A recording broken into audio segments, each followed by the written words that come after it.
आरा के उठ लाली लगवलू अपलिया के बाली नवा।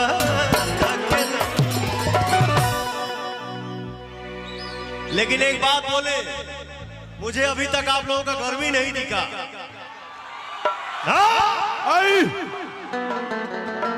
ये भाई बात तो कौन जिला के जिलेबी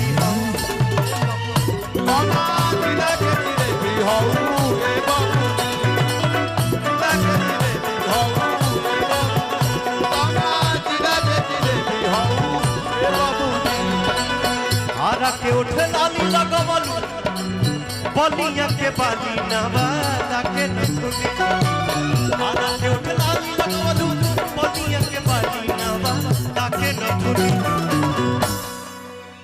टिपिकल भोजपुरी जौना पर आप लोग आनंद उठावे ला जा। एक बार हाथ उठा दो भैया तो कौन जिला के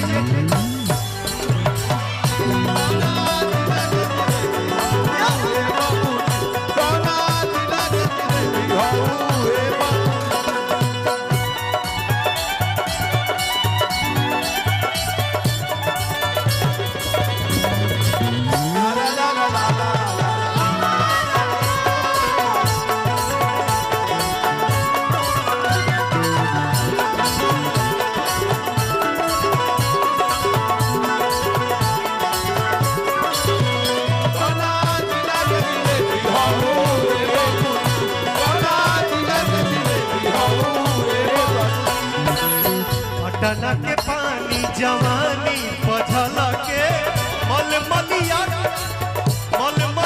के हाथ पटना मलमल के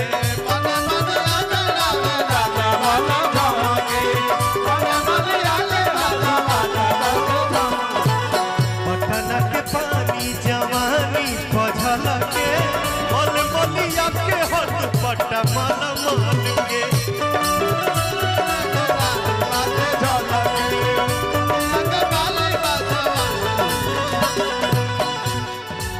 बक्सर के बिंदिया सटलू बक्सर के बिंदिया सटलू आ चंपारण के चश्मा होला गेलू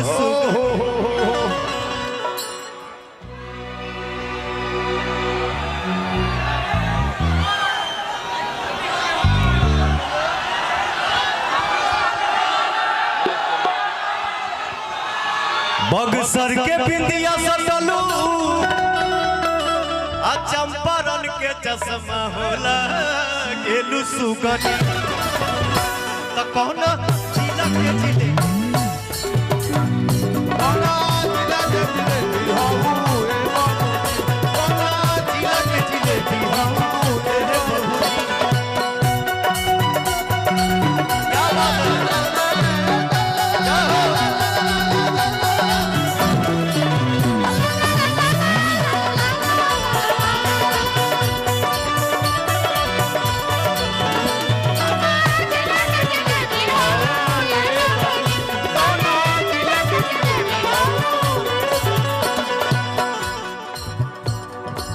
सोनपुर ताला गेला सुखराई गाल गुल गुल गोरखपुर के गोराई।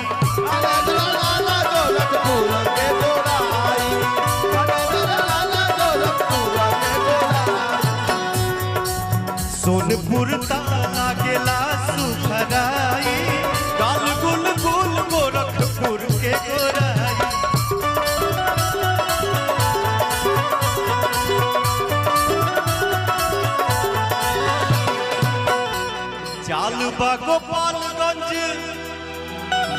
चालबा गोपालगंज वाला मस्तानी जैसे चले हथुनी। चालबा गोपालगंज वाला मस्तानी जैसे चले हथुनी। कौन जिला के जिलेबी हम बबुनी